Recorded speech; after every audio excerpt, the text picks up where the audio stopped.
Bem, pessoal, vamos de BTC no fim de tarde dessa sexta-feira, 23 de setembro. Agora na Espanha, 20 horas e 32 minutos. No Brasil, 15h32 da tarde. O nosso candle comprador de hoje evoluiu, não, involuiu para um doji ainda comprador, com corpo real absolutamente ínfimo. A gente estava com um corpo real relevante, indo em direção à mediana do canal de Keltner, na altura de 19.900. Agora, com essa mega volatilidade da BTC no intraday, em razão da tração que o DXY ganhou, a gente acabou formando só um doji, né? Que é um candle em forma de cruz, com um corpo real ínfimo hoje, que praticamente não dá nem para ver. Vou até aumentar aqui para ver se vocês conseguem olhar. O corpo real está coincidido aqui com a aresta inferior dessa grande figura acumulacional triangular que a gente segue mantendo a vigência. Aqui na nossa banda de VWAP mensal, a gente consegue ver esse doji comprador de hoje com mais clareza. É um candle com forma de cruz. Isso, na análise gráfica, significa uma indecisão do mercado. A chegada do final de semana com essa tração que o DXY ganhou. Vocês vejam que o DXY está subindo 1,60. Nesse momento, a Nasdaq está tombando menos 2,42. Gente, parem para pensar. A Nasdaq está virada numa shit coisa. O mercado está virando a chave, está reprecificando a Web 2, que vai morrer, onde o tráfego de dados e riqueza acontece de forma aprisionada, com um iOS da vida, um Android, causando muita fricção nesse tráfego de dados e riqueza. Na verdade, o iOS torna qualquer empresa hoje, torna a Apple sócia de qualquer empresa hoje, uma sócia indesejada, já que a Apple acaba, através do iOS, esse ecossistema arcaico, praticamente pré-histórico, repleto de fricção e que, graças a Deus, está morrendo, e a gente tem o privilégio de ver a Web 2 morrer e também, ao mesmo tempo, tem o privilégio de ver a Web 3 nascer, com alguma turbulência em razão da morte da Web 2. Então agora a Nasdaq tomba menos 2,50. Muitas altcoins se negam a cair, tanto é que a dominância da BTC segue tombando, que é justamente o percentual que a Bitcoin abocanha dentro do market cap de todo mundo cripto. O que significa a BTC cair junto com a dominância? Significa que alguns ecossistemas da Web3 se negam a cair junto com a BTC. Normalmente, a queda da BTC imporia, em condições normais de temperatura e pressão, um aumento da dominância. E não é isso que está acontecendo. A dominância segue tombando justamente porque muitas altcoins não caem mais. E o DXY está alcançando patamares pós 11 de setembro de 2001. Ou seja, patamares de 2 décadas atrás. Chegamos a fazer a máxima hoje em 113,07, agora está 113,04. Lembrando, gente, que o DXY mede a força do dólar norte-americano contra as principais divisas do planeta, contra euros, contra libras esterlinas, contra francos suíços. E se a gente olhar no gráfico semanal, vocês vejam que o DXY está alcançando um patamar nesse momento de janeiro de 2002. Ou seja, a gente está num patamar pós 11 de setembro que acabou impondo um aumento brutal nas taxas de juros nos Estados Unidos e que é o mesmo cenário de hoje, né? Que a gente está presenciando esse aumento explosivo das taxas de juros e justamente para tentar defender a economia norte-americana de uma pressão inflacionária, mas na minha leitura não tem sentido essa postura hawkish do Fed, porque essa inflação de 2022 tem origem não na demanda, não adianta represar a demanda aumentando o custo do dinheiro, tem origem na oferta, no colapso da cadeia de suprimentos, na guerra do Putin, que está pressionando as commodities. Ou seja, o problema dessa inflação de 2022 está não na demanda, e sim na oferta. E isso tudo está turbinando, a BTC segue acumulando. No nosso gráfico da banda de VWAP mensal, a gente desenhou um doji depois de 2, 3 candles aqui estressando a lower. Hoje a gente nem encostou na lower, fizemos a mínima em 18.531. Ontem a mínima tinha ficado em 18.125. Anteontem a mínima tinha ficado, naquela mega agulhada do dia 19 de setembro, a mínima tinha ficado em 18.200 e pouco também. Ou seja, a gente percebe que, de uma maneira geral, os fundos estão ascendentes, os topos estão descendentes. Ou seja, isso aqui está virando uma subfigura triangular que provavelmente vai voltar a estressar a própria VWAP mensal ali um pouco acima de 20 mil dólares. No intraday, a BTC está didática, todos os sinais fecharam rapidamente hoje, justamente porque a gente estressou a Laura exatamente quando a gente saiu aqui, ó, quando a gente abriu corpos reais para baixo da Laura, eu ofertei os sinais e todos fecharam em poucos minutos. Foram mais de 7 sinais ofertados na sala hoje. Os assinantes embolsaram um belo lucro. Na seara fática, a CFTC, a Commodity Food Futures Trading Commission, que é a autarquia que regula futuros e commodities nos Estados Unidos, está processando pela primeira vez na história uma DAO, uma organização autônoma descentralizada. Na verdade, eles estão processando um protocolo cujos donos são holders dentro de uma blockchain.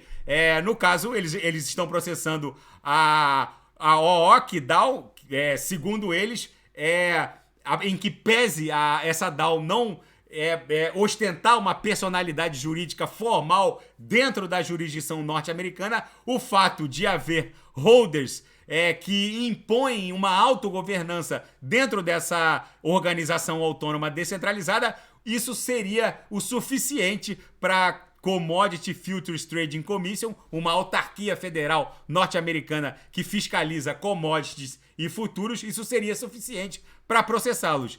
É um caso inédito e que pode abrir um terrível precedente para outros protocolos DeFi.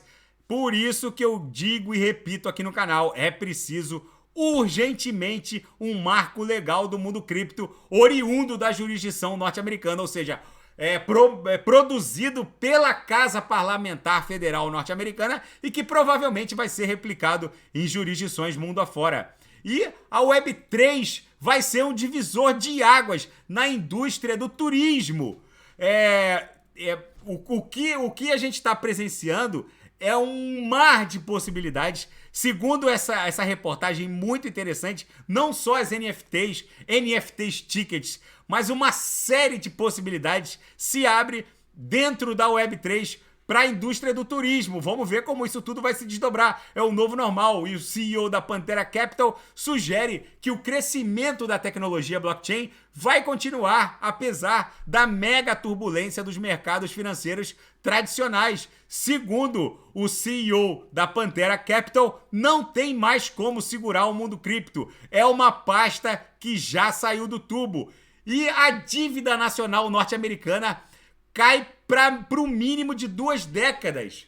Gente, a dívida em dólar está aumentando, mas o valor real dessa dívida está diminuindo. Para a gente poder calcular o tamanho do endividamento norte-americano, é preciso sopesar a taxa básica de juros descontada da inflação. Apesar de toda a atenção que a pressão inflacionária está recebendo da imprensa especializada, alguns desdobramentos bizarros e surpreendentes estão passando despercebido pela grande mídia. A dívida do governo norte-americano em valores reais está encolhendo. Ou seja, pela primeira vez desde o começo dessa crise de hiperinflação, eu vejo um provedor de informações financeiras dizendo que os Estados Unidos da América estão calotando, promovendo um calote na sua dívida nacional, mantendo taxas de juros reais negativadas por um período tão longo. Eles estão dando um calote. Em termos de dólares nominais, a dívida está aumentando, mas acontece que ela está caindo de forma real. Quando medida em relação ao tamanho da inflação, a dívida real norte-americana está caindo. O calote está em torno de 5% ao ano. É muito bom que a Bloomberg coloque na capa do seu provedor de informações que o governo dos Estados Unidos estão promovendo o maior calote da história. Isso aqui é o começo da BTC, da pernada que vai levar a BTC em direção a $1 milhão. Muitos em Wall Street já perceberam que a movimentação do Fed, orquestrada com toda essa política de endividamento norte-americano, está levando a esse calote de forma irremediável. E o Joe Biden ajudou a exponenciar uma revolução silenciosa que vem acontecendo nos Estados Unidos, que é a entrega de benefícios financeiros diretamente às populações de baixa renda. A última pérola do governo Biden foi a ampliação do Child Tax Credit, que é mais conhecido agora como Child Biden Tax, que fornece aos pais de crianças, pais abaixo de uma certa linha de renda, né? Pais de baixa renda, de crianças americanas, e acabam recebendo cheques que variam entre $250 a $300, cheques mensais por criança. Esse Child Biden Credit, ou Child Tax Credit, é outra bizarrice do governo Biden, que era um benefício simbólico e que acabou sendo exponenciado na crise pandêmica e dobrou de tamanho na gestão Joe Biden. Ou seja, gente, a gente está presenciando, a gente está tendo o privilégio de presenciar a latinização dos Estados Unidos da América. Na verdade, os Estados Unidos da América, a esquerda americana, vamos colocar assim, que na verdade para o Brasil seria um centro-esquerda, ela sempre buscou o welfare state dos europeus, né, como acontece aqui na Espanha, ou em qualquer país da Europa Ocidental. Eu, por exemplo, eu sou residente permanente, sou inscrito como autônomo aqui na Espanha. Eu não pago plano de saúde e eu já tive uma crise de apendicite, fui operado às pressas dentro de um hospital que parece um Hilton, não paguei um centavo. Assim que eu tive a crise de apendicite que me falaram que eu ia para cirurgia na mesma hora que eu cheguei no hospital, eu até pedi para minha esposa buscar o cartão American Express, a enfermeira ouviu, ela falou, não necessita, não passa nada como hablam acá, justamente porque eu tenho direito a todos os benefícios que um plano de saúde do mais caro do Brasil não me proporcionaria. Simplesmente a agilidade com que me atenderam, sem perguntar absolutamente nada, só pediram a minha tarjeta sanitária nacional da Espanha e eu simplesmente já entrei, fui pro centro cirúrgico e me operaram às pressas. Esse tipo de realidade, os americanos de centro-esquerda, vamos colocar assim, os democratas, principalmente, sempre buscaram pros americanos. E esse welfare state da Europa quebrou a Europa. É inegável que a Espanha tá quebrada, a Suécia tá quebrada, a França tá quebrada, justamente porque qualquer pessoa inscrita na Seguridade Social europeia tem acesso a todo esse tipo de serviço. Só que os Estados Unidos são diferentes, eles foram fundados com outra ideologia. E agora, aos 49 do segundo tempo, tentar distribuir esse tipo de bem-estar social coletivo não dá. Tudo tem um preço. A Europa está quebrada justamente por isso. Mas o fato é que aqui a renda é absolutamente bem distribuída. Vários gargalos sociais foram superados, né? Não existe esses gargalos sociais que, por exemplo, o Brasil padece. Mas, enfim, tudo tem um preço. O Joe Biden agora exponenciou esse bem-estar social, depositando dinheiro vivo na conta das pessoas, o que foi alimentado ainda, exponenciado ainda mais depois da crise pandêmica, mas o fato é que isso vai ter um custo altíssimo para os americanos, e isso sim vai exponenciar ainda mais a pressão dessa pernada impulsiva da BTC, já que vai exigir mais impressão de dinheiro, mais calote naquela dívida de 31 trilhões, que vai ser objeto de inadimplência via taxa real negativada de juros, ou seja, é o transcurso do tempo, mais inflação, mais taxa real de juros negativado, que vai acabar impondo o calote do governo americano em relação à sua dívida nacional soberana. Gente, o Banco Central da Inglaterra vai fazer um grande aumento nas taxas de juros para evitar o desastre. É justamente esse gráfico que eu estava reportando para vocês, do DXY, que mede a força do dólar norte-americano contra as principais divisas do planeta, contra libras esterlinas, contra francos suíços. Então, para despressionar isso daqui, o Banco Central da Inglaterra vai promover o maior aumento de taxa básica de juros em 2 décadas. Ou seja, gente, o mundo tá maluco, o Putin quer explodir tudo com uma bomba nuclear. E a BTC, num cenário desse, em que a Nasdaq cai menos 2,41, a BTC caindo menos 3,69, é risível a resiliência como a BTC vai se comportando. Gente, esse é o cenário. Nesse cenário apocalíptico, Mad Max de fim de mundo, é muitíssimo provável que quando o DXY busque aqui a nuvem, o centro gravitacional da nuvem, no semanal, na altura de 103, 102, a BTC exploda, se livrando dessa cunha triangular em direção a esse patamar aqui em 30 mil. Quem viver verá, tá bom? Fiquem com Deus, se nada fugir do script, eu volto amanhã para analisar a própria BTC.